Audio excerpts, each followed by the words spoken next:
Chapter 3. When I awoke, it was daylight, and I found Ajor squatting before a fine bed of coals, roasting a large piece of antelope meat.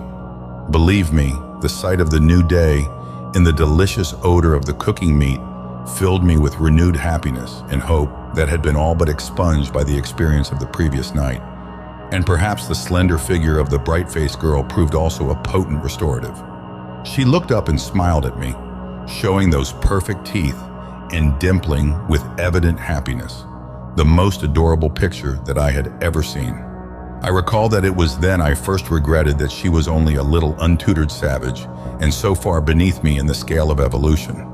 Her first act was to beckon me to follow her outside, and there she pointed to the explanation of our rescue from the bear, a huge saber-tooth tiger, its fine coat and its flesh torn to ribbons, lying dead a few paces from our cave. And beside it, equally mangled and disemboweled, was the carcass of a huge cave bear. To have had one's life saved by a saber-toothed tiger, and in the 20th century into the bargain, was an experience that was to say the least unique. But it had happened. I had the proof of it before my eyes. So enormous are the great carnivora of Caspak that they must feed perpetually to support their giant thews, and the result is that they will eat the meat of any other creature and will attack anything that comes within their ken, no matter how formidable the quarry. From later observation, I mention this as worthy the attention of paleontologists and naturalists. I came to the conclusion that such creatures as the cave bear, the cave lion, and the saber-toothed tiger, as well as the larger carnivorous reptiles, make ordinarily 2 kills a day, one in the morning and one after night. They immediately devour the entire carcass, after which they lie up and sleep for a few hours. Fortunately, their numbers are comparatively few, otherwise there would be no other life within Caspak. It is their very voracity that keeps their numbers down to a point which permits other forms of life to persist. For even in the season of love, the great males often turn upon their own mates and devour them, while both males and females occasionally devour their young. How the human and semi-human races have managed to survive during all the countless ages that these conditions must have existed, here is quite beyond me. After breakfast, Ajor and I set out once more upon our northward journey. We had gone but a little distance when we were attacked by a number of ape-like creatures armed with clubs. They seemed a little higher in the scale than the Alus. Ajor told me they were Bolu, or clubmen. A revolver shot killed one and scattered the others. But several times later during the day, we were menaced by them until we had left their country and entered that of the Stolu, or hatchet men. These people were less hairy and more manlike, nor did they appear so anxious to destroy us. Rather, they were curious and followed us for some distance, examining us most closely. They called out to us, and Edgar answered them, but her replies did not seem to satisfy them, for they gradually became threatening, and I think they were preparing to attack us when a small deer that had been hiding in some low brush suddenly broke cover and dashed across our front. We needed meat, for it was near 1 o'clock and I was getting hungry. So I drew my pistol and with a single shot dropped the creature in its tracks. The effect upon the Bolu was electrical. Immediately they abandoned all thoughts of war and turning, scampered for the forest which fringed our path. That night we spent beside a little stream in the Stolu country. We found a tiny cave in the rock bank, so hidden away that only chance could direct a beast of prey to it. And after we had eaten of the deer meat and some fruit which Ajor gathered, we crawled into the little hole, and with sticks and stones which I had gathered for the purpose, I erected a strong barricade inside the entrance. Nothing could reach us without swimming and wading through the stream, and I felt quite secure from attack. Our quarters were rather cramped. The ceiling was so low that we could not stand up, and the floor so narrow that it was with difficulty that we both wedged into it together. But we were very tired, and so we made the most of it. And so great was the feeling of security that I am sure I fell asleep as soon as I had stretched myself beside Ajor. During the 3 days which followed, our progress was exasperatingly slow. I doubt if we made 10 miles in the entire 3 days. The country was hideously savage, so that we were forced to spend hours at a time in hiding from one or another of the great beasts which menaced us continually. There were fewer reptiles, but the quantity of carnivora seemed to have increased, and the reptiles that we did see were perfectly gigantic. I shall never forget one enormous specimen which we came upon browsing upon water reeds at the edge of the Great Sea. It stood well over 12 feet high at the rump, its highest point, and with its enormously long tail and neck, it was somewhere between 75 and 100 feet in length. Its head was ridiculously small, its body was unarmored, but its great bulk gave it a most formidable appearance. My experience of Caspakian life led me to believe that the gigantic creature would but have to see us to attack us. And so I raised my rifle and at the same time drew away towards some brush which offered concealment. But Ajor only laughed and, picking up a stick, ran toward the great thing, shouting. The little head was raised high upon the long neck as the animal stupidly looked here and there in search of the author of the disturbance. At last its eyes discovered tiny little Ajor, and then she hurled the stick at the diminutive head.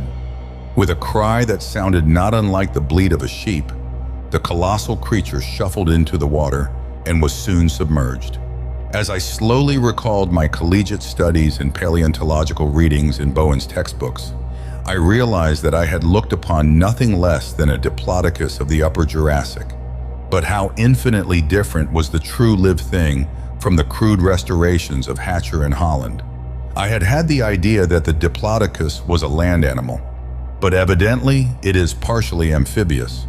I have seen several since my first encounter, and in each case the creature took to the sea for concealment as soon as it was disturbed.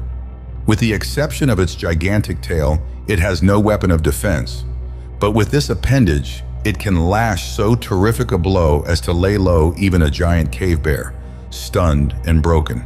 It is a stupid, simple, gentle beast, one of the few within Caspak which such a description might even remotely fit. For 3 nights we slept in trees, finding no caves or other places of concealment. Here we were free from the attacks of the large land carnivora, but the smaller flying reptiles, the snakes, leopards, and panthers, were a constant menace, though by no means as much to be feared as the huge beasts that roamed the surface of the earth. At the close of the 3rd day, Ajor and I were able to converse with considerable fluency, and it was a great relief to both of us, especially to Ajor. She now did nothing but ask questions whenever I would let her, which could not be all the time, as our preservation depended largely upon the rapidity with which I could gain knowledge of the geography and customs of Caspak, and accordingly I had to ask numerous questions myself. I enjoyed immensely hearing and answering her. So naive were many of her queries, and so filled with wonder was she at the things I told her of the world beyond the lofty barriers of Caspak. Not once did she seem to doubt me, however marvelous my statements must have seemed, and doubtless they were the cause of marvel to Ajor, who before had never dreamed that any life existed beyond Caspak and the life she knew. Artless though many of her questions were, they evidenced a keen intellect and a shrewdness which seemed far beyond her years, or her experience. Altogether, I was finding my little savage a mighty interesting and companionable person, and I often thanked the kind fate that directed the crossing of our paths. From her, I learned much of Caspak, but there still remained the mystery that had proved so baffling to Bowen Tyler: the total absence of young among the ape, the semi-human and the human races with which both he and I had come in contact upon opposite shores of the inland sea. Ajor tried to explain the matter to me, though it was apparent that she could not conceive how so natural a condition should demand explanation. She told me that among the Galus there were a few babies, that she had once been a baby, but that most of her people came up, as he put it, course vago, or literally from the beginning. And as they all did when they used that phrase, she would wave a broad gesture toward the south. For long, she explained, leaning very close to me and whispering the words into my ear, while she cast apprehensive glances about and mostly skyward. For long, my mother kept me hidden, lest the Wiru, passing through the air by night, should come and take me away to Uo. And the child shuddered as she voiced the word. I tried to get her to tell me more, but her terror was so real when she spoke of the Wiru and the land of Uo where they dwell that I at last desisted, though I did learn that the Wiru carried off only female babes and occasionally women of the Galus who had come up from the beginning. It was all very mysterious and unfathomable, but I got the idea that the Wiru were creatures of imagination, the demons or gods of her race, omniscient and omnipresent. This led me to assume that the Galus had a religious sense, and further questioning brought out the fact that such was the case. Ajor spoke in tones of reverence of Luada, the god of heat and life. The word is derived from two others, Lua meaning sun, and Ata meaning variously eggs, life, young, and reproduction. She told me that they worshipped Luada in several forms, as fire, the sun, eggs, and other material objects which suggested heat and reproduction. I had noticed that whenever I built a fire, Ajor outlined in the air before her with a forefinger an isosceles triangle, and that she did the same in the morning when she first viewed the sun. At first, I had not connected her act with anything in particular, but after we learned to converse and she had explained a little of her religious superstitions, I realized that she was making the sign of the triangle as a Roman Catholic makes the sign of the cross. Always the short side of the triangle was uppermost. As she explained all this to me, she pointed to the decorations on her golden armlets, upon the knob of her dagger hilt, and upon the band which encircled her right leg above the knee. Always was the design partly made up of isosceles triangles, and when she explained the significance of this particular geometric figure, I at once grasped its appropriateness. We were now in the country of the Bandlu, the spearmen of Caspak. Bowen had remarked in his narrative that these people were analogous to the so-called Cro-Magnon race of the Upper Paleolithic, and I was therefore very anxious to see them. Nor was I to be disappointed. I saw them all right. We had left the Stolu country and literally fought our way through cordons of wild beasts for 2 days when we decided to make camp a little earlier than usual, owing to the fact that we had reached a line of cliffs running east and west, in which were numerous likely cave lodgings. We were both very tired, and the sight of these caverns, several of which could be easily barricaded, decided us to halt until the following morning. It took but a few minutes' exploration to discover one particular cavern high up the face of the cliff, which seemed ideal for our purpose.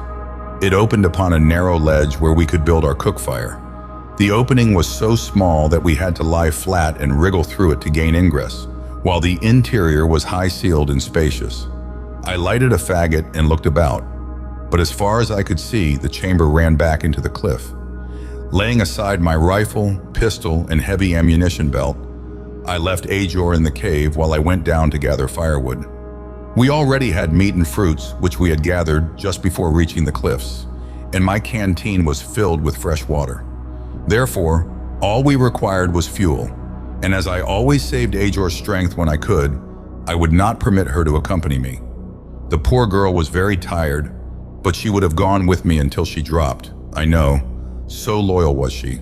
She was the best comrade in the world, and sometimes I regretted and sometimes I was glad that she was not of my own caste, for had she been, I should unquestionably have fallen in love with her.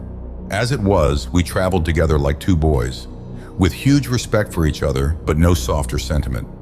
There was little timber close to the base of the cliffs, and so I was forced to enter the wood some 200 yards distant. I realize now how foolhardy was my act in such a land as Caspak, teeming with danger and with death.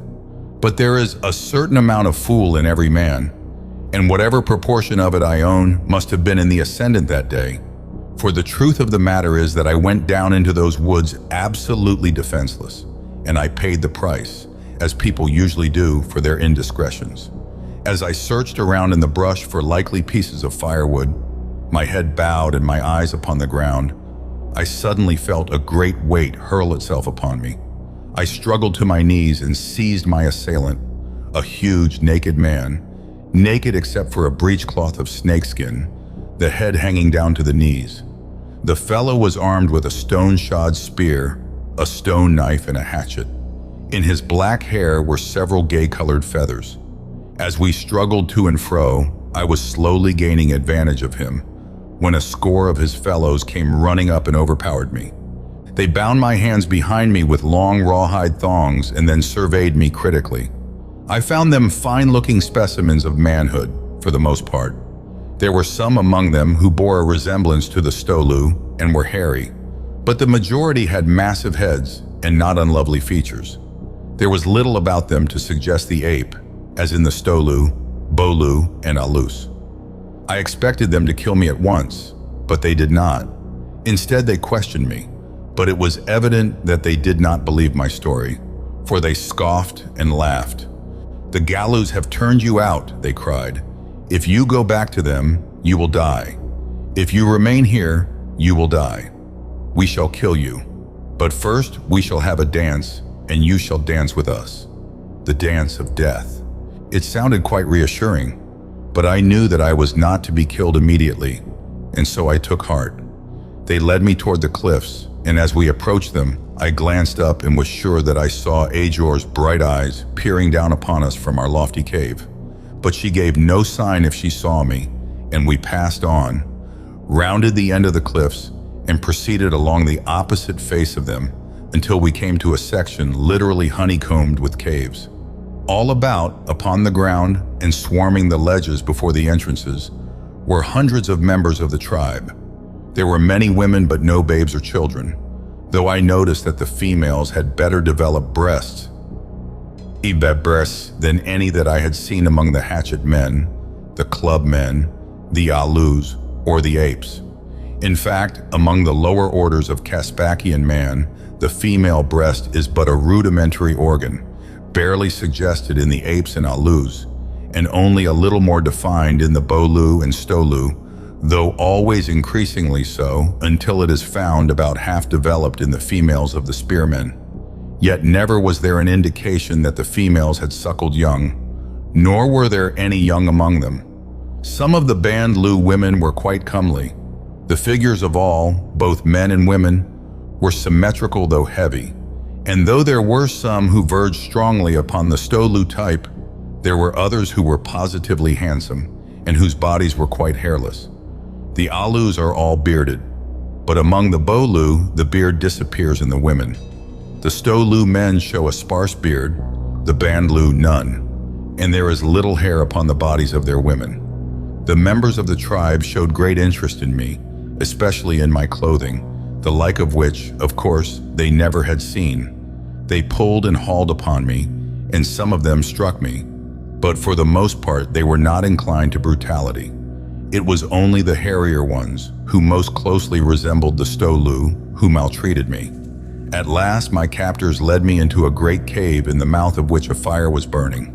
The floor was littered with filth, including the bones of many animals, and the atmosphere reeked with the stench of human bodies and putrefying flesh. Here they fed me, releasing my arms, and I ate of half-cooked aurochs, steak, and a stew, which may have been made of snakes, for many of the long, round pieces of meat suggested them most nauseatingly. The meal completed, they led me well within the cavern, which they lighted with torches stuck in various crevices, in the light of which I saw, to my astonishment, that the walls were covered with paintings and etchings. There were aurochs, red deer, saber-tooth tiger, cave bear, hyenodon, and many other examples of the fauna of Caspak done in colors, usually of 4 shades of brown, or scratched upon the surface of the rock. Often they were superimposed upon each other until it required careful examination to trace out the various outlines. But they all showed a rather remarkable aptitude for delineation, which further fortified Bowen's comparisons between these people and the extinct Cro-Magnons, whose ancient art is still preserved in the caverns of Nio and Le Portel. The Bandlu, however, did not have the bow and arrow, and in this respect they differ from their extinct progenitors, or descendants, of Western Europe. Should any of my friends chance to read the story of my adventures upon Caprona, I hope they will not be bored by these diversions.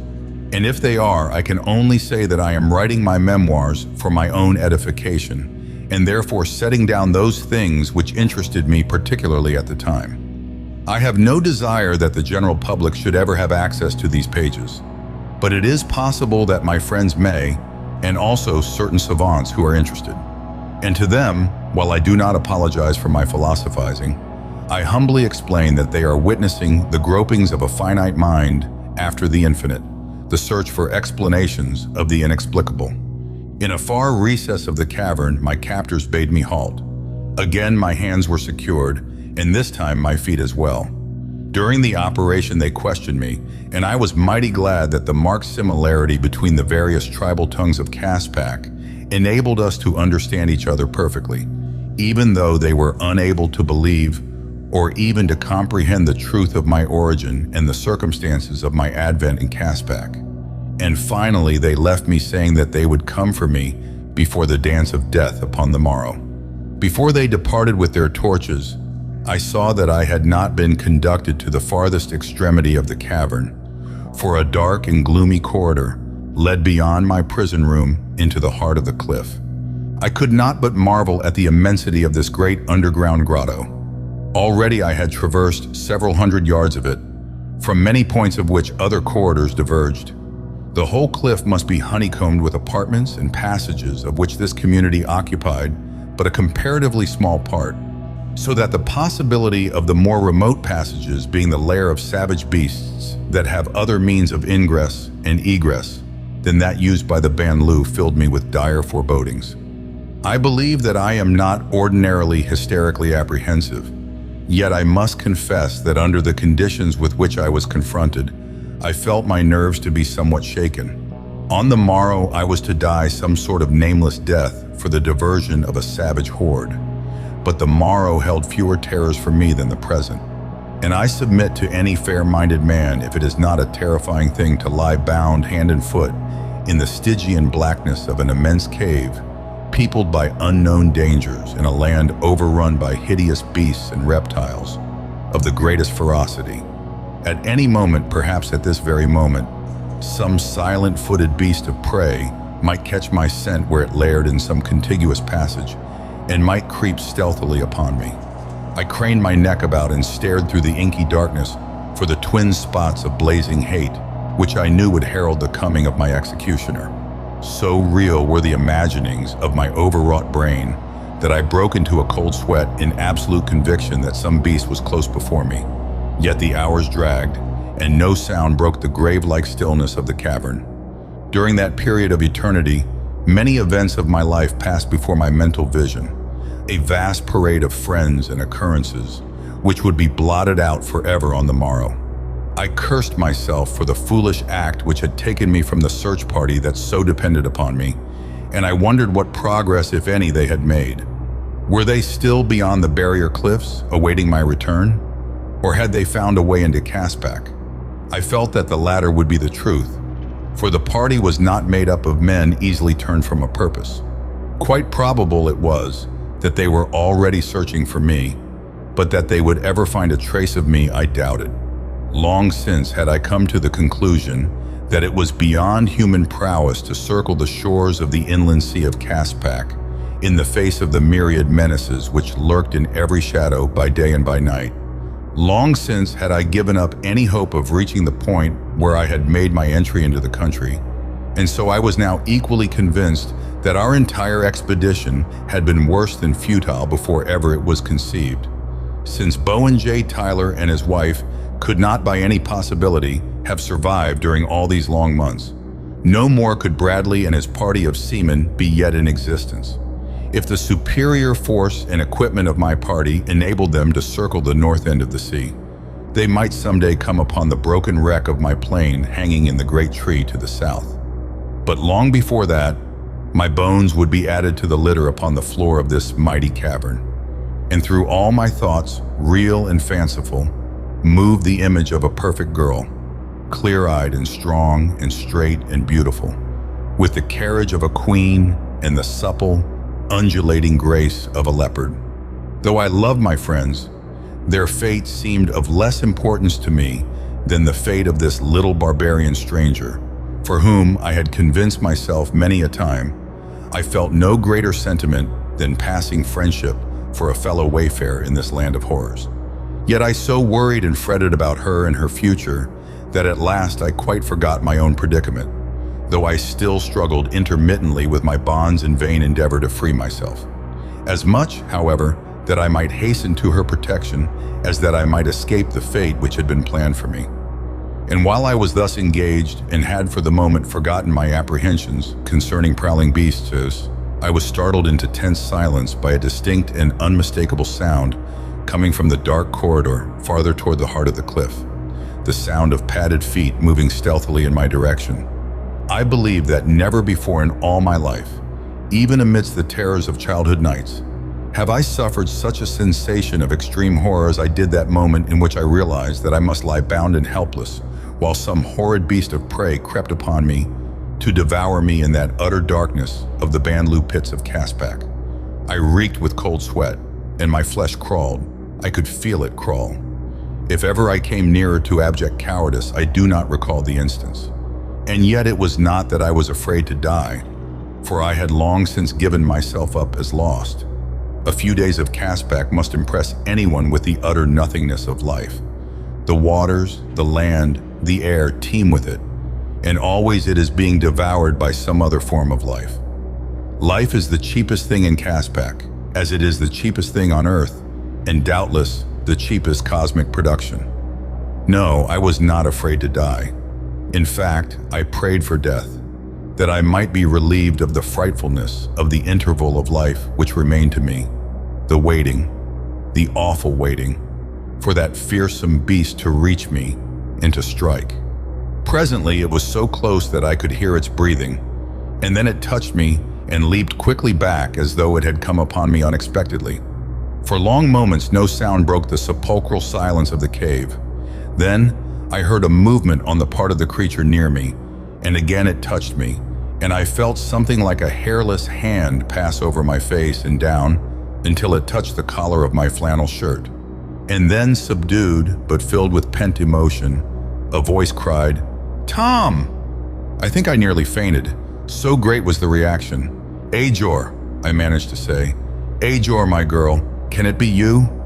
"Oh, Tom," she cried again in a trembly little voice, and flung herself upon me, sobbing softly. I had not known that Ajor could cry. As she cut away my bonds, she told me that from the entrance to our cave, she had seen the Banlieue coming out of the forest with me, and she had followed until they took me into the cave, which she had seen was upon the opposite side of the cliff in which ours was located. And then, knowing that she could do nothing for me until after the Banlieue slept, she had hastened to return to our cave. With difficulty she had reached it, after having been stalked by a cave lion and almost seized. I trembled at the risk she had run. It had been her intention to wait until after midnight, when most of the carnivora would have made their kills, and then attempt to reach the cave in which I was imprisoned and rescue me. She explained that with my rifle and pistol, both of which she assured me she could use, having watched me so many times, she planned upon frightening the Banlieue and forcing them to give me up. Brave little girl. She would have risked her life willingly to save me. But sometime after she reached our cave, she heard voices from the far recesses within, and immediately concluded that we had but found another entrance to the caves which the Banlieue occupied upon the other face of the cliff. Then she had set out through those winding passages, and in total darkness had groped her way, guided solely by a marvelous sense of direction, to where I lay. She had had to proceed with utmost caution, lest she fall into some abyss in the darkness, and in truth she had thrice come upon sheer drops, and had been forced to take the most frightful risks to pass them. I shudder even now as I contemplate what this girl passed through for my sake, and how she enhanced her peril in loading herself down with the weight of my arms and ammunition, and the awkwardness of the long rifle which she was unaccustomed to bearing. I could have knelt and kissed her hand in reverence and gratitude, nor am I ashamed to say that that is precisely what I did after I had been freed from my bonds and heard the story of her trials. Brave little Ajor, wonder girl out of the dim, unthinkable past. Never before had she been kissed, but she seemed to sense something of the meaning of the new caress, for she leaned forward in the dark and pressed her own lips to my forehead. A sudden urge surged through me to seize her and strain her to my bosom and cover her hot young lips with the kisses of a real love. But I did not do so, for I knew that I did not love her. And to have kissed her thus, with passion, would have been to inflict a great wrong upon her who had offered her life for mine. No, Ajor should be as safe with me as with her own mother, if she had one, which I was inclined to doubt, even though she told me that she had once been a babe and hidden by her mother. I had come to doubt if there was such a thing as a mother in Caspak, a mother such as we know. From the Bolu to the Krolu, there is no word which corresponds with our word mother. They speak of Ata and Korsvajo, meaning reproduction and from the beginning, and point toward the south. But no one has a mother. After considerable difficulty, we gained what we thought was our cave, only to find that it was not. And then we realized that we were lost in the labyrinthine mazes of the great cavern. We retraced our steps and sought the point from which we had started, but only succeeded in losing ourselves the more. Ajor was aghast, not so much from fear of our predicament, but that she should have failed in the functioning of that wonderful sense she possessed in common with most other creatures Caspakian, which makes it possible for them to move unerringly from place to place without compass or guide. Hand in hand we crept along, searching for an opening into the outer world, yet realizing that at each step we might be burrowing more deeply into the heart of the great cliff, or circling futilely in the vague wandering that could end only in death. In the darkness, it was almost palpable and utterly depressing. I had matches, and in some of the more difficult places I struck one, but we couldn't afford to waste them, and so we groped our way slowly along, doing the best we could to keep to one general direction, in the hope that it would eventually lead us to an opening into the outer world. When I struck matches, I noticed that the walls bore no paintings, nor was there other sign that man had penetrated this far within the cliff, nor any spoor of animals of other kinds. It would be difficult to guess at the time we spent wandering through those black corridors, climbing steep ascents, feeling our way along the edges of bottomless pits, never knowing at what moment we might be plunged into some abyss and always haunted by the ever-present terror of death, by starvation and thirst. As difficult as it was, I still realized that it might have been infinitely worse had I had another companion than Ajor, courageous, uncomplaining, loyal little Ajor. She was tired and hungry and thirsty, and she must have been discouraged, but she never faltered in her cheerfulness. I asked her if she was afraid, and she replied that here the Wiru could not get her, and that if she died of hunger, she would at least die with me, and she was quite content that such should be her end. At the time, I attributed her attitude to something akin to a dog-like devotion to a new master who had been kind to her. I can take oath to the fact that I did not think it was anything more. Whether we had been imprisoned in the cliff for a day or a week, I could not say, nor even now do I know. We became very tired and hungry. The hours dragged. We slept at least twice, and then we rose and stumbled on, always weaker and weaker. There were ages during which the trend of the corridors was always upward. It was heartbreaking work for people in the state of exhaustion in which we then were, but we clung tenaciously to it. We stumbled and fell. We sank through pure physical inability to retain our feet, but always we managed to rise at last and go on.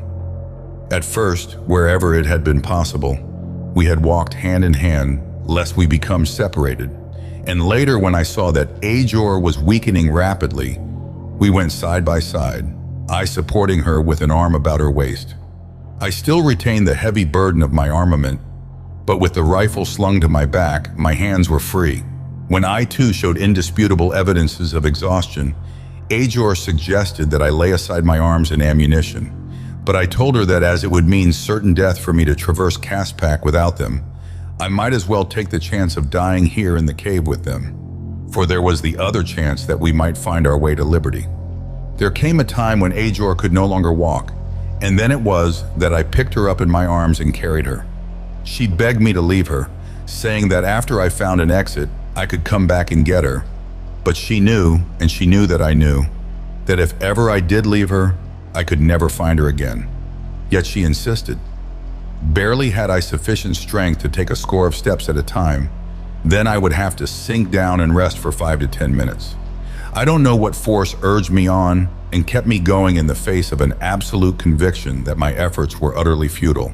I counted us already as good as dead, but still I dragged myself along until the time came that I could no longer rise, but could only crawl along a few inches at a time, dragging Ajor beside me. Her sweet voice, now almost inaudible from weakness, implored me to abandon her and save myself. She seemed to think only of me. Of course, I couldn't have left her there alone, no matter how much I might have desired to do so. But the fact of the matter was that I didn't desire to leave her. What I said to her then came very simply and naturally to my lips. It couldn't very well have been otherwise, I imagine. For with death so close, I doubt if people are much inclined to heroics. I would rather not get out at all, Ajor, I said to her, than to get out without you.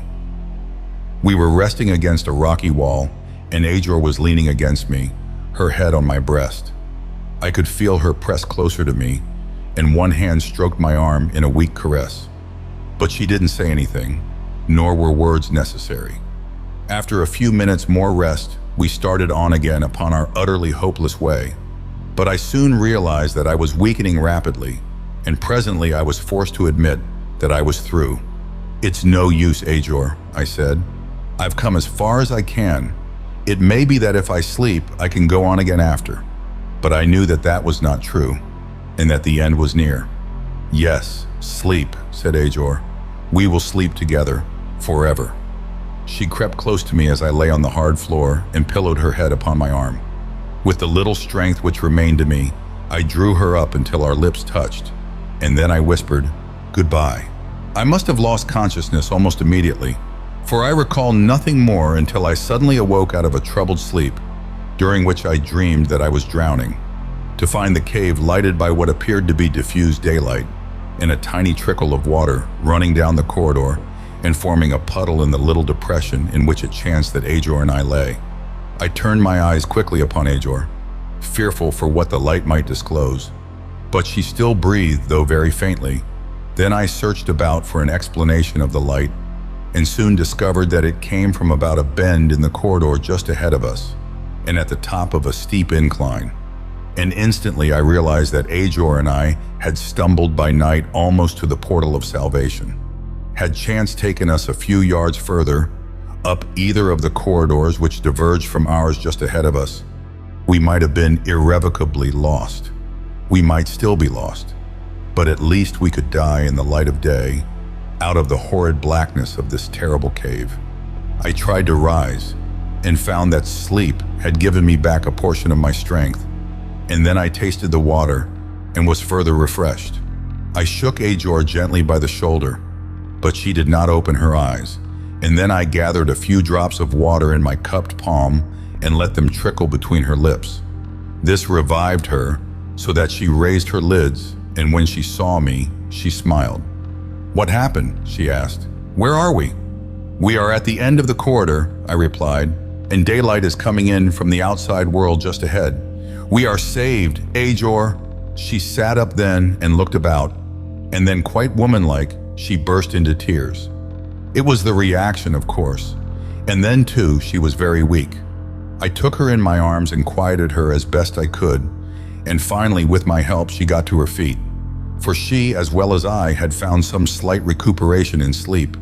Together we staggered upward toward the light, and at the first turn we saw an opening a few yards ahead of us and a leaden sky beyond, a leaden sky from which was falling a drizzling rain, the author of our little, trickling stream which had given us drink when we were most in need of it. The cave had been damp and cold, but as we crawled through the aperture, the muggy warmth of the Caspakian air caressed and confronted us. Even the rain was warmer than the atmosphere of those dark corridors. We had water now and warmth, and I was sure that Caspak would soon offer us meat or fruit. But as we came to where we could look about, we saw that we were upon the summit of the cliffs, where there seemed little reason to expect game. However, there were trees, and among them we soon descried edible fruits with which we broke our long fast.